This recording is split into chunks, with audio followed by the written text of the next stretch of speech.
Dans le monde de la culture pop, peu de noms ont autant de poids que ceux de P. Diddy, Mike Tyson et Tupac Shakur.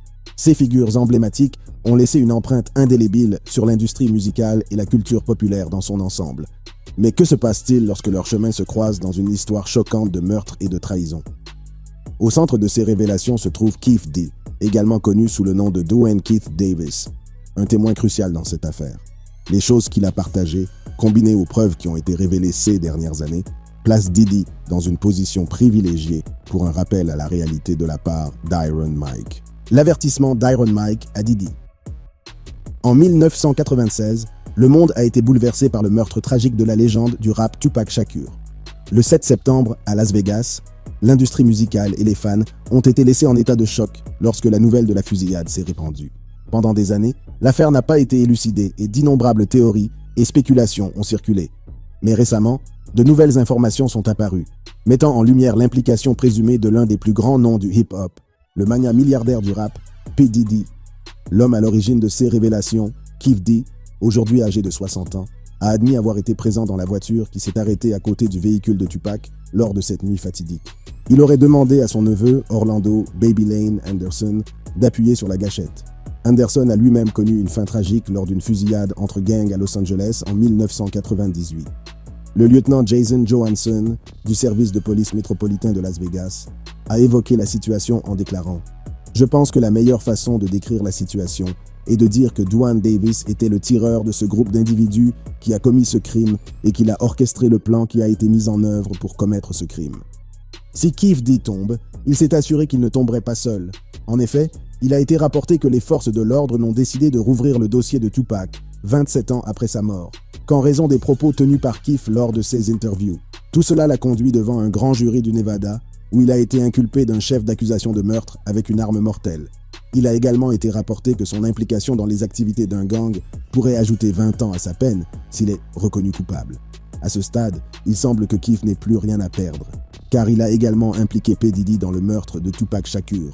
Il affirme que Diddy a mis $1 million sur la table pour assassiner Shakur. Cette affirmation correspond aux conclusions de l'inspecteur Greg Kading, qui a consacré 3 ans de sa vie à la mise en place d'une équipe spéciale chargée d'élucider les meurtres de Tupac et de Biggie. En parlant de la manière dont les affaires de ce type étaient traitées dans le monde du hip-hop, il a déclaré « La seule justice dans cette affaire est la justice de la rue. Personne ne sera jamais tenu pour responsable. » L'ancien agent du FBI a conclu que Sean Puff Daddy, comme Diddy était connu à l'époque, avait placé une prime d'$1 million sur la tête de Tupac Shakur et de Suge Knight, le PDG de Death Row Records.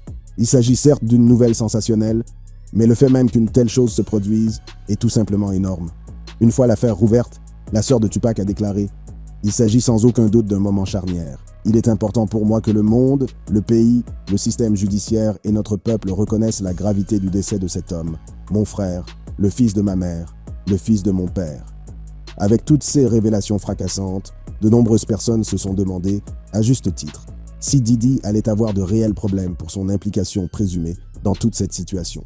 Cependant, il est essentiel de noter qu'à ce stade, il ne semble pas y avoir suffisamment de preuves pour que Diddy ait des ennuis devant un tribunal.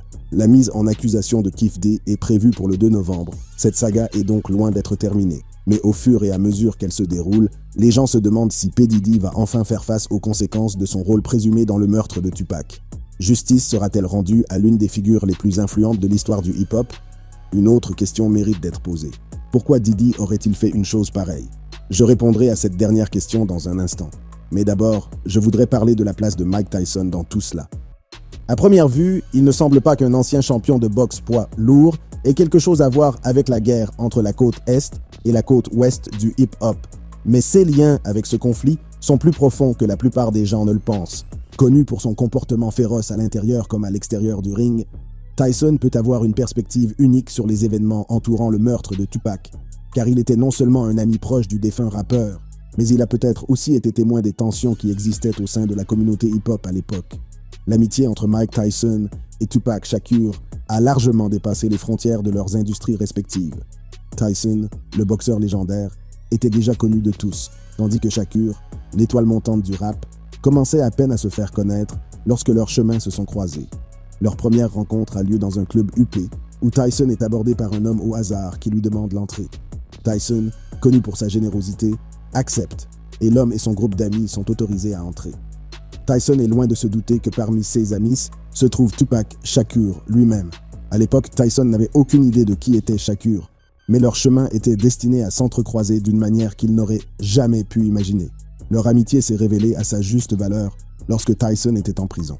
Leur relation n'aurait pas été la même si le boxeur n'avait jamais été derrière les barreaux.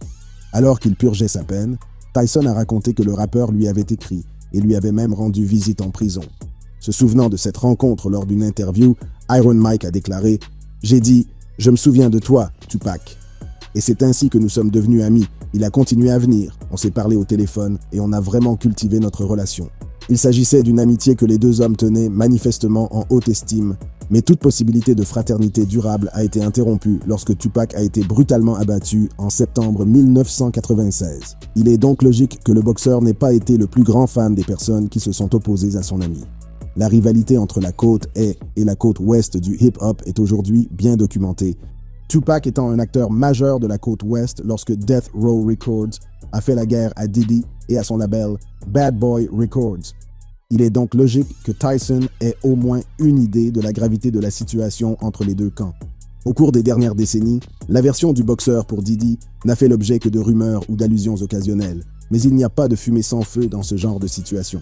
Il y a aussi le fait que Tyson a été interrogé à plusieurs reprises sur ce qu'il sait de la nature de la mort de Tupac et de ses responsables. Il a été interrogé à ce sujet pas plus tard qu'en mai 2023, mais à son crédit, il a gardé son sang-froid et a donné une réponse très diplomatique qui a permis d'éluder la question, mais aussi de faire avancer les choses. Autre élément intéressant, en parlant de Diddy, Tyson a choisi de se concentrer sur l'homme qu'il a connu avant qu'il ne devienne le fondateur d'une maison de disques et un magnat milliardaire. Lors de l'interview, il a déclaré « Quand je suis devenu champion, je l'ai connu. Je me souviens qu'il avait l'habitude d'avoir des caisses lorsqu'il était à mes soirées, after et autres, et aussi quand ils organisaient des fêtes. » À première vue, les commentaires de Tyson semblent tout à fait corrects. Mais quand on pense à son amitié avec Tupac et aux informations dont il était probablement au courant, il est très possible qu'en se concentrant sur Sean Combs avant qu'il ne devienne Diddy, le boxeur ait simplement coupé court à la conversation. Bien qu'il ne soit plus en train de mordre les oreilles et de passer du temps derrière les barreaux, il ne fait aucun doute que Tyson porte encore beaucoup de choses en lui lorsqu'il s'agit de la mort de Tupac. Je reviendrai sur les détails un peu plus tard, mais le boxeur a dit qu'il aurait aimé passer 5 minutes avec les assassins de son ami sur le ring. Ces commentaires ont été faits il y a un certain temps, mais passer ne serait-ce que 2 minutes sur le ring contre Tyson aujourd'hui ne serait rien de moins qu'un cauchemar. C'est en quelque sorte le rappel à la réalité que Diddy a reçue, non seulement de la part de Mike Tyson en particulier, mais aussi de la réaction à cette nouvelle en général. Une grande partie de ce tollé est liée à l'impact que Tupac a eu sur les gens qui l'ont connu et sur l'industrie du hip-hop dans son ensemble. Son héritage transcende le temps et continue de façonner la musique que nous écoutons encore aujourd'hui.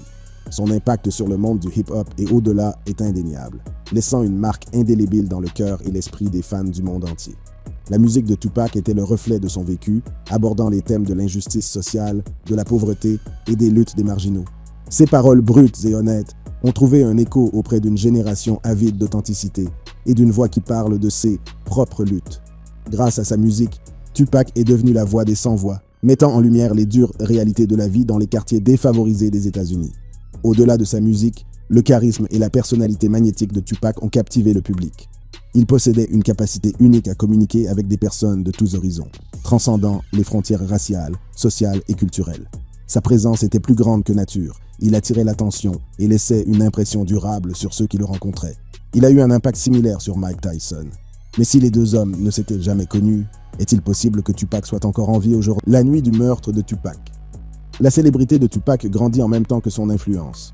Il est devenu un symbole de résistance, utilisant sa tribune pour mettre en lumière les injustices systémiques auxquelles sont confrontés les Afro-Américains. Mais la célébrité s'accompagne d'un côté plus sombre. Tupac se retrouve pris dans un engrenage de violence et de démêlés avec la justice. Malgré ces difficultés, le talent de Tupac continue de briller. Ses albums, dont Me Against the World et All Eyes on Me, ont connu un succès sans précédent, consolidant son statut de l'un des plus grands rappeurs de tous les temps. Mais au milieu des paillettes et du glamour, une tempête se prépare. L'implication de Tupac dans la rivalité hip-hop entre la côte Est et la côte Ouest s'intensifie et aura des conséquences dévastatrices le 7 septembre 1996 à Las Vegas, dans le Nevada. Alors que le soleil se couche sur la ville animée de Las Vegas, Le 7 septembre 1996, l'atmosphère est chargée d'impatience. Le MGM Grand est en ébullition, les fans attendant avec impatience le combat de boxe très attendu entre Mike Tyson et Bruce Seldon. Tupac, accompagné de son entourage, dont le PDG de Death Row Records, Suge Knight, assiste au match et s'imprègne de l'atmosphère électrique. L'énergie était palpable, les célébrités et les fans se délectant du spectacle de l'événement. Mais Tupac n'était pas seulement là pour regarder le match. Non, il était là pour rendre service à un ami. Lors d'une interview, des années après les événements de cette nuit-là, il a joué un morceau personnalisé interprété par son bon ami, Tupac Shakur. Dans l'interview, Tyson a déclaré « Je me sentais un peu coupable qu'il vienne au combat. J'ai fait pression sur lui, en lui disant « Hé, tu veux apporter la cassette. N'oublie pas la cassette. » Cette culpabilité, il la porte encore aujourd'hui. Qui sait ce qui se serait passé si Tyson n'avait pas insisté pour que Tupac lui apporte la cassette? Tout ce que nous avons, c'est la réalité. Le rappeur était au MGM Grand pour son ami. S'il ne fait aucun doute qu'Iron Mike pense être responsable, du moins dans une certaine mesure, cette nuit-là a été une sorte de tempête parfaite, avec plusieurs éléments qui se sont mis en place. La dernière pièce est la présence d'Orlando Baby Lane Anderson au combat. Orlando Anderson, également connu sous le nom de Baby Lane, était membre des Southside Crips, un gang de rue notoire basé à Compton, en Californie. Né le 13 août 1974, Anderson a grandi dans un monde de violence et de criminalité. Il n'était pas étranger au démêlé avec la justice, ayant été impliqué dans de nombreuses activités criminelles dès son plus jeune âge. Les chemins d'Orlando Anderson et de Tupac Shakur se sont croisés la nuit du 7 septembre 1996, au MGM Grand de Las Vegas. Mais que s'est-il passé exactement cette nuit-là? Quelles étaient les tensions sous-jacentes entre ces deux individus? Et qu'est-ce qui a conduit à l'acte de violence choquant qui allait coûter la vie à l'une des figures les plus influentes de l'industrie musicale? Selon les rapports, Baby Lane était en conflit avec Tupac et son équipe à cause d'une altercation qui avait eu lieu quelques mois plus tôt, en juillet 1996. Anderson et ses hommes avaient été sautés sur Trayvon Lane, un membre des Bloods, et lui avaient volé sa chaîne, ce qui constituait un énorme manque de respect, qui ne pouvait rester sans réponse. Après le match, alors que Tupac se dirigeait vers le hall d'entrée, Trayvon aurait pointé Baby Lane du doigt, ce qui a déclenché une bagarre. La bagarre a finalement été interrompue. Mais Tupac avait involontairement déclenché les événements qui allaient conduire à sa mort. Il ne le savait tout simplement pas encore. Baby Lane n'était pas un crip quelconque, c'était le neveu de Keef D. En effet, lorsque Tupac et ses hommes se sont attaqués à Baby Lane, les choses sont devenues personnelles pour Keef, qui voulait venger son neveu, en plus d'obtenir le $1 million qui était prétendument sur la table. Cela l'a poussé à passer à l'action et à élaborer un plan pour éliminer Tupac le soir même. Dans une interview, Keef raconte comment il s'est procuré l'arme et s'est approché de la voiture de Tupac et de Suge dans la nuit. Il a déclaré que le premier coup de feu avait touché Suge à la tête avant d'ajouter « Il essayait de faire du breakdance, de sauter sur le siège arrière ou quelque chose comme ça. On aurait dit qu'il essayait de sauter, mais les balles l'ont touché au cul. » Keef a ensuite raconté que toutes les personnes impliquées dans le meurtre avaient alors commencé à boire et à faire des conneries, et qu'il était même l'homme chargé de cacher l'arme du crime. Pendant longtemps, la croyance la plus répandue était que l'un des proches associés de Keef s'était procuré l'arme, puis l'avait littéralement mise entre les mains de son neveu, Baby Lane. C'est l'affirmation à laquelle Keef lui-même s'est tenu pendant plus d'une décennie. Mais la déposition d'un témoin devant un grand jury fait apparaître un autre homme, DeAndre Big Dre Smith. Qui est ce personnage énigmatique et quel rôle a-t-il joué dans les événements tragiques de cette nuit fatidique à Las Vegas? Le témoin, qui était proche des Southside Crips, a déclaré que ce n'était pas Baby Lane, mais bien Big Dre qui avait appuyé sur la gâchette lors de cette nuit fatidique. Il a été révélé que Keef D avait d'abord mis l'arme dans les mains de Baby Lane, mais parce qu'il s'était arrêté à droite de la voiture de Tupac, il n'avait pas pu tirer clairement. La façon dont Keef et son équipe étaient assis signifiait que Lane aurait dû se pencher sur Dre pour tirer. Mais cela n'allait pas être une tâche facile, car Big Dre était à la hauteur de son nom, mesurant 6 pieds 6 pouces et pesant entre 350 et 400 livres. Dans sa déposition, le témoin a déclaré « On ne peut pas se pencher sur un grand gaillard comme lui et obtenir. On ne peut pas tendre la main comme ça parce que les obus auraient éclaté sur le visage de Big Dre et tout le reste. » Lorsqu'on lui a demandé si Dre était le tireur, il l'a confirmé sans hésiter. Si Big Dre était le tireur, pourquoi Keef D a-t-il menti à ce sujet pendant plus de 10 ans? Le neveu de Keef D est mort en 1998.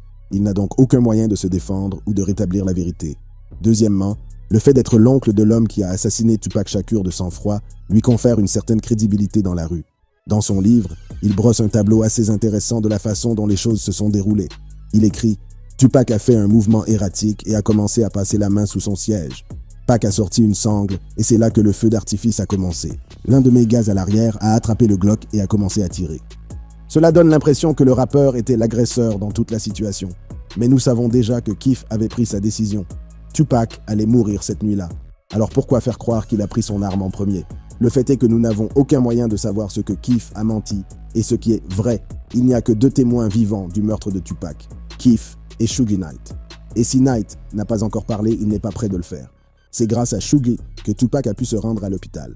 Alors que Tupac saignait abondamment sur le siège passager, Suge Knight a miraculeusement réussi à conduire le véhicule sur environ 1 km, malgré un pneu crevé et la circulation intense d'après-combat sur le strip de Las Vegas. Enfin, à l'angle du boulevard Las Vegas et de l'avenue Harmon, leur voyage s'est arrêté car ils ont été arrêtés par la patrouille cycliste.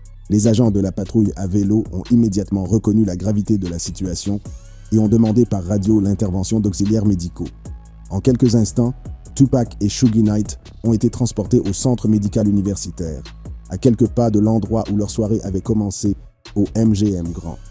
Au centre de traumatologie de l'University Medical Center, les médecins et le personnel médical se sont empressés de sauver la vie de Tupac. Il a été opéré d'urgence et l'équipe médicale a travaillé sans relâche pour stabiliser son état. Malgré leurs efforts, les blessures de Tupac étaient graves et ses chances de survie restaient incertaines. Dale Pugh, un représentant du centre médical universitaire, a donné des nouvelles de l'état de santé de Tupac. Il a révélé que Tupac avait subi l'ablation de son poumon droit lors de l'opération initiale. Bien que conscient par moments, Tupac a été placé sous sédatif en raison de l'immense douleur et de la nécessité de soins intensifs. Alors que la nouvelle de la mort de Tupac se répand, le monde entier retient son souffle, espérant un miracle. Des fans, des amis et des membres de la famille se sont rassemblés à l'hôpital, attendant anxieusement des nouvelles de son état. Le révérend Jesse Jackson, des membres de la Nation of Islam et Hammer, un autre artiste de Death Row Records, se sont rendus au chevet de Tupac pour lui offrir leurs prières et leur soutien. Tout au long de la semaine, les médecins ont fourni des évaluations variables des chances de survie de Tupac. Au départ, les chances étaient estimées à 1 sur 5, mais au fil des jours, son état semblait s'améliorer légèrement. Cependant, le jeudi, l'équipe médicale s'est abstenue de spéculer sur son pronostic, laissant tout le monde dans l'incertitude. Puis, le vendredi 13 septembre 1996, la tragédie frappe. Tupac Shakur, rappeur énigmatique et influent, succombe à ses blessures à l'âge de 25 ans. La nouvelle a fait l'effet d'une onde de choc dans l'industrie musicale et au-delà, laissant les fans dévastés et pleurant la perte d'une véritable icône. Alors que le monde entier est confronté à l'annonce de la mort prématurée de Tupac, l'enquête sur la fusillade se poursuit. Suge Knight, qui était sorti de l'hôpital, a finalement parlé à la police mercredi. Cependant, sa déclaration n'a pas apporté beaucoup d'indices ou de suspects. Comme il est possible que la fusillade soit liée à un gang, la police de Las Vegas a contacté ses homologues de Los Angeles et de New York. Ils ont cherché à établir d'éventuels liens entre la fusillade de Tupac et d'autres incidents survenus dans ces villes. La recherche de réponses s'est poursuivie, mais la vérité sur la fin tragique de Tupac est restée insaisissable. La nuit de la mort de Tupac Shakur a marqué la fin d'une époque, laissant un vide indélébile dans l'industrie musicale. Son héritage d'artistes talentueux, de porte-parole des marginaux et de symboles de résilience et d'authenticité perdure. Rejoignez-nous pour explorer l'impact de la vie et de la musique de Tupac et l'héritage durable qu'il a laissé derrière lui. Toute la douleur ressentie par les gens, les sentiments de perte qui n'ont jamais vraiment disparu, tout cela a été potentiellement créé par un homme et un seul, Sean P. Diddy Combs. Pourquoi Diddy l'aurait-il fait? Dans les années 1990, le monde du hip-hop a vu naître 2 figures emblématiques, Tupac et Biggie Smalls. Ces 2 légendes du rap, au talent et au charisme indéniables, ont conquis le cœur de millions de fans à travers le pays. Mais ce que beaucoup ignorent, c'est qu'avant la querelle entre la côte Est et la côte Ouest, Tupac et Biggie étaient en fait des amis proches. Tupac, de son vrai nom Tupac Shakur, est né à New York et avait un lien profond avec la ville. Il était une étoile montante de la scène rap, connu pour ses paroles crues et ses performances puissantes. D'autre part, Biggie Smalls, également connu sous le nom de The Notorious Big, est originaire de Brooklyn, à New York. Il avait un flow unique et une capacité à raconter des histoires qui le distinguaient de ses pairs. Dans les années 1990, le monde du hip-hop a vu naître 2 figures emblématiques, Tupac et Biggie Smalls. Ces 2 légendes du rap, au talent et au charisme indéniable, ont conquis le cœur de millions de fans à travers le pays. Mais ce que beaucoup ignorent, c'est qu'avant la querelle entre la côte Est et la côte Ouest, Tupac et Biggie étaient en fait des amis proches. Tupac, de son vrai nom Tupac Shakur, est né à New York et avait un lien profond avec la ville. Il était une étoile montante de la scène rap, connue pour ses paroles crues et ses performances puissantes. D'autre part, Biggie Smalls, également connu sous le nom de The Notorious Big, est originaire de Brooklyn, à New York. Il avait un flow unique et une capacité à raconter des histoires qui le distinguaient de ses pairs. En tant que plus grande star du rap aux États-Unis, Tupac et Biggie ont naturellement gravité l'un vers l'autre. Ils partagent un amour pour la musique et un respect mutuel pour le talent de l'autre. Leur amitié semblait indéfectible et ils ont souvent collaboré sur des morceaux, mettant en évidence leur incroyable alchimie. Cependant, tout a changé lors d'une nuit fatidique de 1994. Tupac, dans le but de travailler sur son album Me Against the World et de collaborer avec des artistes de la côte Est, décide de se rendre à New York. Il était loin de se douter que ce voyage changerait à jamais le cours de l'histoire du hip-hop. Selon plusieurs rapports de police, Tupac a été invité par un certain Ron J à enregistrer des morceaux avec deux nouveaux rappeurs, Booker et Lil Sean. La session d'enregistrement devait avoir lieu au Quad Studios, un studio d'enregistrement renommé situé sur la 7e avenue, entre la 48e et la 49e rue, près de l'emblématique Times Square. C'est avec excitation et impatience que Tupac arrive au Quad Studio, prêt à créer de la musique et à combler le fossé entre la côte Est et la côte Ouest. La session d'enregistrement se déroule sans encombre, et tout semble se passer comme prévu. Mais alors que Tupac sortait du bâtiment, une tragédie s'est produite. Dans le hall des studios Quad, Tupac est pris en embuscade et abattu de plusieurs balles. Les agresseurs, qui portaient des vêtements associés aux gangs de Brooklyn, ont volé ses bijoux avant de tirer. Les balles ont atteint Tupac à la poitrine, à la tête, à l'aine et à la main gauche. Il s'agit d'un acte de violence brutale et insensé qui changera à jamais le cours de l'histoire du hip-hop. Au lendemain de la fusillade, Tupac est blessé et traumatisé. À mesure qu'il se rétablit, il devient convaincu que l'attaque a été orchestrée par son ami, The Notorious Big. Malgré le démenti véhément de Biggie et son insistance à dire qu'il n'a rien à voir avec l'incident, Tupac reste ferme dans sa conviction. Selon Tupac, il a reconnu deux des agresseurs comme étant des associés de The Notorious Big. Cette révélation a alimenté sa colère et son ressentiment, renforçant sa conviction que son ami l'avait trahi. À partir de ce moment, The Notorious Big devient une cible sur la liste de Tupac et les graines de la querelle entre la côte Est et la côte Ouest sont semées. L'incident survenu au Quad Studios marque le début d'une rivalité acharnée qui va consumer le monde du hip-hop. Tupac, animé par un désir de vengeance, déclare la guerre à The Notorious Big et à tous ceux qui lui sont associés. Les lignes sont tracées et la querelle dépasse rapidement le cadre des deux artistes. Elle est devenue une bataille entre deux maisons de disques, Death Row Records et Bad Boy Entertainment, dont les sièges se trouvent respectivement sur la côte Ouest et la côte Estimated sur la côte Ouest. Death Row Records, dirigé par le redoutable Suge Knight, soutient fermement Tupac. Le label s'était déjà imposé comme une puissance dans l'industrie, avec des artistes comme Dr. Dre et Snoop Dogg qui dominaient les hit parades. Avec Tupac en tête, Death Row Records devient l'épicentre de la riposte de la côte Ouest. Pendant ce temps, sur la côte Est, Bad Boy Entertainment, dirigé par le visionnaire Sean Diddy Combs, soutient The Notorious Big. Le label avait fait des vagues avec sa liste d'artistes talentueux, dont Lil Kim et Faith Evans. Mais ils se sont retrouvés plongés dans une bataille qu'ils n'avaient jamais anticipée. Au fur et à mesure que la querelle s'intensifie, les maisons de disques ne se contentent plus de soutenir leurs artistes respectifs. Elles ont pris une part active au conflit, utilisant leur plateforme pour attiser le feu. Lors d'interviews et d'apparitions publiques, Suge Knight et Tupac se moquaient ouvertement de Bad Boy Records, envoyant des railleries condescendantes directes à leurs rivaux de la côte Est. Cependant, Biggie, connu pour son attitude décontractée, ne s'est pas engagé dans le même niveau de confrontation publique. Il a préféré se concentrer sur sa musique, laissant son art parler de lui-même. Mais en coulisses, la tension montait et la pression augmentait. Cette querelle atteindra des sommets dangereux lorsque Suge Knight se rendra au Source Award en 1995 et lâchera une dissidence qui fera date à l'encontre de Diddy. Après être monté sur scène, Suge a déclaré « Tout artiste qui veut être un artiste et rester une star, et qui n'a pas à s'inquiéter du producteur exécutif qui essaie d'être dans les vidéos, sur le disque, en train de danser, vient à Death Row. » Et le fait est que Tupac était en fait le cheval de bataille de Suge pendant toute cette période, et c'était entièrement lié à ce que le cofondateur de Death Row avait fait pour lui pendant qu'il était en prison. C'est en 1994 que la vie de Tupac Shakur a pris un tournant dramatique. Connu pour son talent brut et son franc-parler, Tupac était devenu une force avec laquelle il fallait compter dans l'industrie musicale. Mais la célébrité va de pair avec la controverse.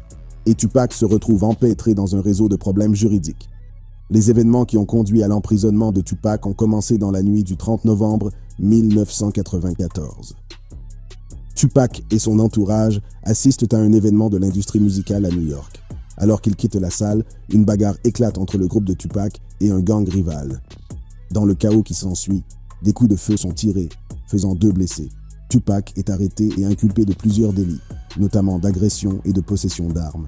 Cet incident marque le début d'une bataille juridique tumultueuse qui aboutira à l'incarcération de Tupac. À l'approche du procès, les tensions sont vives. La frénésie médiatique qui entoure l'affaire dépeint Tupac comme un individu dangereux et instable. L'accusation cherche à faire de lui un exemple, en réclamant une peine sévère qui enverrait un message aux autres artistes de l'industrie. Au milieu du chaos, un homme se tient aux côtés de Tupac, Suge Knight. Knight, cofondateur de Death Row Records, était devenu un ami proche et un mentor de Tupac. Conscient de l'injustice de la situation, Knight s'est engagé à faire tout ce qui était en son pouvoir pour soutenir Tupac dans les moments difficiles qu'il traversait. L'engagement de Knight va au-delà de la simple amitié. Il a payé $1 million pour faire sortir le rappeur de prison sous caution, et en échange, il a signé avec Death Row Records. C'est au cours de cette brève période que Tupac s'en prend à Diddy et Biggie. Tupac était l'homme de confiance de Suge, et après toutes les insultes et la dissension au Source Award, le fondateur de Bad Boy était prêt à les mettre à terre. Et il est très probable que son implication n'aurait jamais été connue. Mais il a fait une grosse erreur. Il n'a pas payé Keef D. Bien sûr, Suge Knight a survécu, mais Diddy aurait payé quelqu'un d'autre. Un homme nommé Zip qui était également dans la voiture et qui avait procuré l'arme à Keef en premier lieu. Keef prétend que Diddy a donné à Zip le million entier et qu'il s'est ensuite enfui avec l'argent. Et Diddy n'était pas d'humeur à donner plus d'argent pour faire plaisir à Keef. Cette aigreur, combinée au fait qu'il est aujourd'hui atteint d'un cancer, a suffi à convaincre Keef de tout révéler. Quel est l'impact de toutes ces révélations sur l'héritage de Diddy? Il y a toujours eu des rumeurs et des conspirations le liant à la mort de Tupac. Mais les choses sont beaucoup plus claires aujourd'hui. Sa contribution à l'industrie, sa richesse et son pouvoir restent secondaires par rapport au fait qu'il a payé pour le meurtre de Tupac. Alors que nous attendons de voir si tout cela l'entraînera devant les tribunaux, une question mérite d'être posée. Le rappel à la réalité que Diddy a reçu de Mike Tyson suffira-t-il à provoquer les vagues nécessaires pour mener cette affaire à son terme? Si Diddy va en prison aujourd'hui, serait-ce une justice tardive pour Tupac, ses fans et sa famille? Et voilà notre vidéo. Si vous avez aimé ce que vous avez vu, jetez un coup d'œil à l'une d'entre elles. Je vous donne rendez-vous dans la prochaine. Paix.